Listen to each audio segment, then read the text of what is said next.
না না আর থাকা যাবে না অফিসে, আর থাকা যাবে না, পালিয়ে যাবো। এভাবে চললে কি করে থাকবো, পালিয়ে যাবো। বলুন ধরে আমাকে বলো তো। থাকা যাবে না, থাকা যাবে না, না না এইভাবে থাকা যাবে না। গাড়ি ঘোড়া সব বিচে দিতে হবে, থাকা যাবে না। এভাবে চললে আর বাঁচা যাবে না, থাকা যাবে না। মমতার মাসতে দিবে না, মমতার মাসতে দিবে না আমাদেরকে। এইভাবে চললে মরে যাবো আমরা, মাসতে দিবে না। হঠাৎ করে এ 50 টাকা টনে যে রয়্যালটিটা বাড়িয়ে দিয়েছে, এবার যেখানে ভাড়া ধরা আছে আমি কিভাবে চালাবো? এই গাড়িটা লোড অবস্থায় আছে বলে তাকে ছাড়তে হচ্ছে, যে লোড হয়ে আছে, ভাড়া কম বেশি করে নিতে হবে। আর ড্রাইভার এসছে আমার অফিসে হিসাব করার জন্য। হিসাব করে দেখছি তো আমার সারা মাসে যা গাড়ি চালিয়ে আমার যা না বাঁচছে, তার থেকে বেশি ড্রাইভারদেরই বাঁচছে। আর কি আর বলবো, সবই হচ্ছে আমাদের কপাল গাড়ি মালিকদের, বলার কিছু নেই। আমাদের থেকে ড্রাইভারদের এখন বেশি বাঁচছে, তখন আমাদের সারা মাস গাড়ি চালিয়ে যতটুকু না বাঁচে, ড্রাইভারদের বেশি বাঁচছে। এখন তারপর ড্রাইভার দিকেও বেশি খরচাও দিতে হচ্ছে, তখন আজ থেকে আবার টনে 2000 টাকা রয়্যালটি বেশি। কিছু করার নেই, এখন ওরা যেটা সিদ্ধান্ত নেবে সেটা এখন মেনে নিতে হবে। তার কারণ এটা হচ্ছে আমাদের মমতার রাজ্য, কিছু করার নেই, এখানে সব কিছুই সম্ভব। রাত্রে দিনে রাত্রে পুলিশের তো অত্যাচার তার সঙ্গে আবার লেগেই আছে। তার মধ্যে একটুকু খুশি হাসি খুশি মুখ নিয়ে এখন ড্রাইভারকে ছাড়তে হচ্ছে। ড্রাইভার এখন পয়সা দিলাম, সে এখন গুনে চেক করে নিচ্ছে যে কোনোটা জাল আছে নাকি, আবার দেখে নিচ্ছে, হয়তো জাল থাকতেও পারে। আর এইভাবে তো সামাল দেওয়া যাচ্ছে না। আর কি করব, এই গাড়ি নিয়ে যা অবস্থার মধ্যে পড়ে গেছি, আমাদের পিঠ এখন দেওয়ালে ঠেকে গিয়েছে, কিছু করার নেই এখন।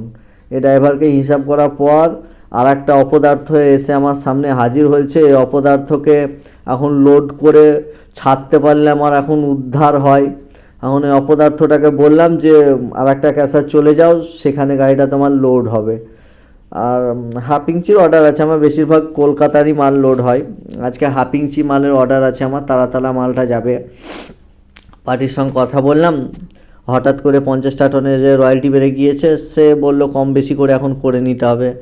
গাড়িতে এখন দাঁড় করে রাখা তো যাবে না, এখন ভাড়া ধরেছি যখন। আর দেখতে পাচ্ছ বাজারে রাস্তাতে একটাও গাড়ি নেই, পুরো ফাঁকা মার্কেট পুরো ফাঁকা। এই জায়গাগুলোতে গাড়ির ভিড় লেগে থাকে, জাম লেগে থাকে, একটা মোটরসাইকেল পার হওয়ারই নেই। আর এদিকে দেখো এ শালা পড়ে পড়ে এমন ঘুমাচ্ছে, এদিকে পৃথিবীর জাহান্নামে যাক, পৃথিবী উলট পালট হয়ে যায়, যা কিছু হয়ে যাক, এ শালার ঘুম আর ভাঙবে না। এই ঘুম মানে বিখ্যাত ভয়ঙ্কর ঘুম, বলে বোঝাতে পারবো না। এই শালা পৃথিবী জাহান্নামে যাক, গাড়ি আমাদের জাহান্নামে যাক, এই শালার ঘুমটা দেখো একবার। ও কি ট্যাং শার্ট করে ঘুমটা মাইরি দিয়েছে, ও বলে বোঝাতে পারবো না। ও কি ঘুম, শান্তির ঘুম, একদম শান্তির ঘুম।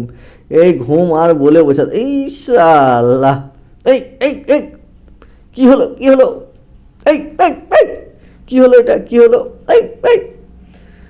তারপর আবার আর একটা ড্রাইভারের হিসাব করার জন্য অফিসে চলে এলাম। দিনের মধ্যে হাসি মজা সব কিছু করে কাজের মধ্যে থাকি, দিনটা পার হয়ে যায় কখন বুঝতে পারি না। তার একটা ড্রাইভার এসছে, তাকে হিসাবপত্র করে তাকেও বুঝিয়ে দিচ্ছি। এখন কি আর করব, সবই কপাল, এই রাজ্যে যখন জন্মেছি। আর টিপ যা হবে হবে, টিপ ভাঁড়মে যাক, কিন্তু এদিকে চা খেতেই হবে। আরে 3টে অপদার্থ চা খেতে চলে এসছে মুদির চায়ের দোকানে। মুদি এখন মমতা কোন দিকে হারিং গেলছে, আর মুদিও কোন দিকে হারিং গেলছে জানিয়ে না। তবে এই দেখো, একটা মুদির বদলে মুদিকে তো পাওয়া যায় না চায়ের দোকানে, কিন্তু মমতাকে পাওয়া যাবে। আর আমাদের এটা ফেমাস চা, এখানে বাহাদুরপুর হনুমান মন্দিরের কাছে ফেমাস চা, সবাই খায় এখানে, সবসময় চা খায়। এখানকার চাটা একটু আলাদা রকমই টেস্ট আছে এই চায়ের দোকানে। আর আমাদের ড্রাইভার তো লোডে এলে অফিসে হিসাব করার পর তাদেরকে যা কিছু হয়ে যাক, পৃথিবী উলট পালট হয়ে যায়, চার খেতে হবে। এই 3 অপদার্থ। তাকে আবার অফিসে ডাকা হলো এবং তাকে অন্য একটা গাড়ি ওই আমাদের অফিস ঢোকার আগেই লোড হবে, মানে মুখের দিকে, তার জন্য তাকে খরচাপাতি দিলাম। আর আমার স্টাফের একটু ডায়লগটা, টাকা পেলে আমার মজা মারবে, আমার গোটা বন্ধু নিবে কি? হ্যাঁ, এই যা পাহাড়ের অবস্থা, আমার কারমানি বলছে এদিকে রয়্যালটি 50 টাকা বেশি গো, চলবে কি বলি?